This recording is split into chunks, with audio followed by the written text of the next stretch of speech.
പ്രിയപ്പെട്ടവരെ, നമുക്കിന്ന് റബ്ബർ തോട്ടത്തിൽ കൊക്കോ വെച്ചിരിക്കുന്ന ഒരു കർഷകനെ പരിചയപ്പെടാം. ബിജു, ഇത് എത്ര വർഷം പഴക്കമുള്ള റബ്ബറാ? ഇത് ഒരു 10-30 വർഷമായി വെട്ടാൻ തുടങ്ങിയിട്ട്. 30 വർഷമായി വെട്ടാൻ തുടങ്ങിയിട്ട്. ഇത് എത്രാമത്തെ ഒരു പട്ടണ മുകളിലാണ് അടുത്ത് കിട്ടുന്നത്? ഇത് ആദ്യം ഏപ്പെട്ട ഇത് ബി, പിന്നെ സി, ഡിയും കഴിഞ്ഞതാണ്. ഡിയും കഴിഞ്ഞ് ഇപ്പോൾ 5 ഡി ഇ വരെ എത്തി. സാധാരണ ഒരിടത്തും അങ്ങനെ വെട്ടാറില്ല. പക്ഷേ ഇപ്പോഴും അതിന് പാലിനൊരു കുറവില്ല. ഇപ്പോഴും 900 പാൽ കിട്ടും. അപ്പോൾ ഈ വെട്ടുപട്ട ഈ മുഴച്ചൊക്കെ വരികയല്ലേ? ഇതിനകത്ത് നമ്മൾ വെച്ച് നോക്കി ചെയ്യുന്നത്. 3-ാം പൊക്കമൊക്കെ വെട്ടുന്നതുകൊണ്ടേ റബ്ബർ ഇപ്പോൾ ഞാൻ ആ രീതി ആക്കേണ്ട പട്ടമരപ്പും ഇല്ലല്ലേ? പട്ടമരപ്പില്ല.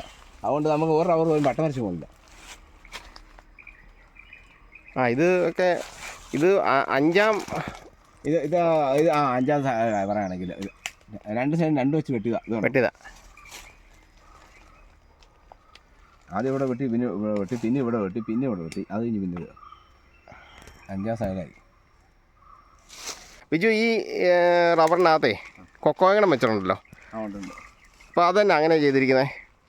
ഞാൻ നോക്കുമ്പോഴേ ഓരോ വിളയ്ക്ക് വില കുറഞ്ഞാൽ തന്നെ അടുത്ത വിള കിട്ടുമല്ലോ. പിന്നെ ഇതൊക്കെ അങ്ങനെ വലിയ വെള്ളം മുളയ്ക്കില്ല. അപ്പോൾ എനിക്ക് ഇത് ശരിക്കും അതിൻ്റെ ഇതിപ്പോൾ കോന്ത് നിർത്തണമെന്ന് തോന്നുന്നു. കൊക്കോ ഇല്ലെങ്കിൽ അറിഞ്ഞു പോകല്ലേ. അപ്പം ശരിക്കും നല്ല കായുള്ള സമയത്ത് നിറച്ച് കായ ഉണ്ടാവാറുണ്ട്.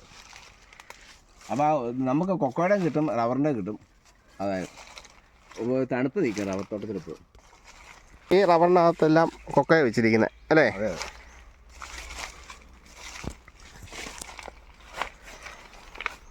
കൊക്കോയ്ക്ക് എന്നാ ഉണ്ട് വില ഇപ്പം? കൊക്കോയ്ക്ക് 220 ഉണക്കക്കായ്ക്കുണ്ട് വില. ഉണക്കിയാണോ കൊടുക്കുന്നത്? ഉണക്കി അത് പാടൊന്നുമില്ല ഉണങ്ങാൻ. ഇല്ല, ചുമ്മാ ഈ 2 റബ്ബറിൻ്റെ നടുക്കായിട്ടാണ് ഓരോ കൊക്കോ വെച്ചിരിക്കുന്നത് അല്ലേ? 4 റബ്ബറിൻ്റെ, ചിലരൊക്കെ 4 റബ്ബറിൻ്റെ വെക്കും, നടുക്ക് വെക്കും. അതിപ്പോൾ 2 റബ്ബറിൻ്റെ വെച്ചിട്ടും നമുക്ക് കുഴപ്പമൊന്നുമില്ല.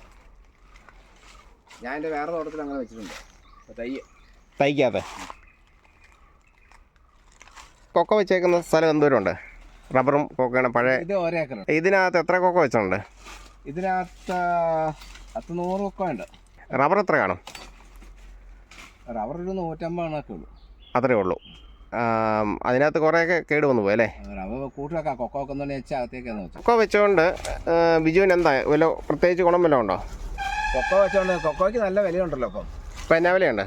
ഇപ്പം കൊക്കോയ്ക്ക് 220 കിട്ടുന്നുണ്ട് ഉണക്കിക്ക്.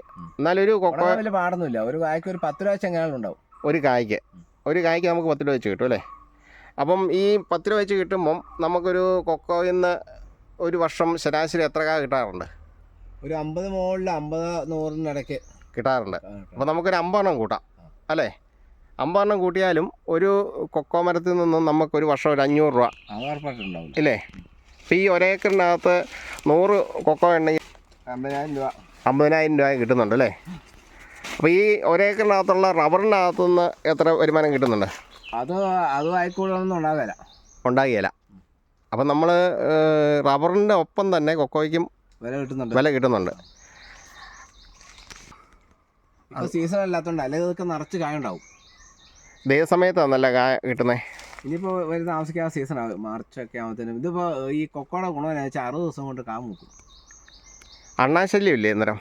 അണ്ണാശല്യം ഉണ്ടെങ്കിലും നമ്മൾ നോക്കുമ്പോൾ മൂക്കൊന്ന് വരച്ച് പറിച്ചിട്ടാൽ മതി. ഒരുമാതിരി പഴുക്കാൻ തുടങ്ങുന്ന കണ്ട് പറിച്ചിട്ടൊക്കെ ആണെങ്കിൽ കുഴപ്പമില്ല. അല്ലെങ്കിൽ ചാടി പോയാൽ തന്നെ നമുക്ക് പിറക്കിയെടുത്താൽ പോലും നമുക്ക് നഷ്ടമില്ല. അന്നേരത്തുനിന്ന് പിറക്കിയെടുത്താൽ മതി അല്ലേ? പിറക്കിയെടുത്താൽ പോലും നമുക്ക് നഷ്ടമില്ല. അത്രയും വിലയുണ്ട് കൊക്കോ. ഇപ്പം നല്ല ലാഭമുള്ള സമയമാണ്.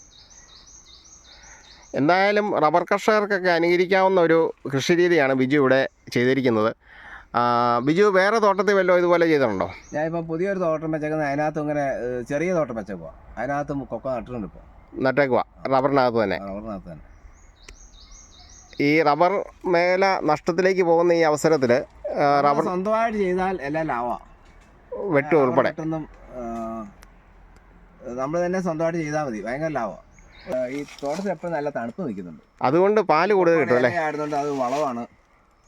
അതുപോലെ അടിക്കാട് കുറവല്ലേ? അടിക്കാട് കുറവുണ്ട്. ഇതിപ്പോൾ അടിക്കാട് ഉണ്ടാകാൻ സാധ്യത കുറവാണ്. ഈ നല്ല എരുമുള്ളതുകൊണ്ട്. കൊക്കോ ഉള്ള ഭാഗത്ത് അങ്ങനെ മറ്റേ ഞാൻ കൊക്കോ ഇല്ലാത്ത ഭാഗത്തും കൊക്കോ ഉള്ള ഭാഗത്തും വെച്ച് നോക്കുമ്പോൾ കൊക്കോ ഉള്ള ഭാഗത്ത് വേനൊക്കെ പാല് കിട്ടുന്നുണ്ട്. കൂടുതൽ കിട്ടുന്നുണ്ട്. അതുപോലെ കാട് ഒരു പ്രശ്നമാണ് അല്ലേ? അത് അടുക്കാടൊന്നും ഉണ്ടാവില്ല, എപ്പോഴും തന്നെ അതിൽ തടഞ്ഞു വന്നോളും. കൊക്കോ നടാത്ത റബ്ബർ തോട്ടമാണ് ഈ കാണുന്നത്. അപ്പോൾ ഇതിൻ്റെ ഈ റബ്ബർ തോട്ടത്തിൻ്റെ പ്രത്യേകത എന്താണെന്ന് വെച്ച് കഴിഞ്ഞാൽ ഇതിന് അടിക്കാട് നന്നായിട്ട് വളരുന്നുണ്ട്. പക്ഷേ കൊക്കോ ഉള്ള തോട്ടത്തിൽ അടിക്കാടെന്ന് പറയുന്നൊരു സംഭവം ഇല്ല. നമ്മുടെ ഈ ചാനലിൽ പരമാവധി കർഷകരുടെ വ്യത്യസ്തമായ കൃഷിരീതികളാണ് പരിചയപ്പെടുത്തുന്നത്. അപ്പോൾ എല്ലാവരുടെയും സപ്പോർട്ട് ഈ വീഡിയോയ്ക്ക് ഉണ്ടാകണമെന്ന് അപേക്ഷിക്കുന്നു. വീഡിയോ ഇഷ്ടപ്പെട്ടെങ്കിൽ ലൈക്ക് അടിക്കുകയും നിങ്ങളുടെ അഭിപ്രായങ്ങൾ കമൻറ്റ് ബോക്സിൽ രേഖപ്പെടുത്തുകയും ചെയ്യുമല്ലോ.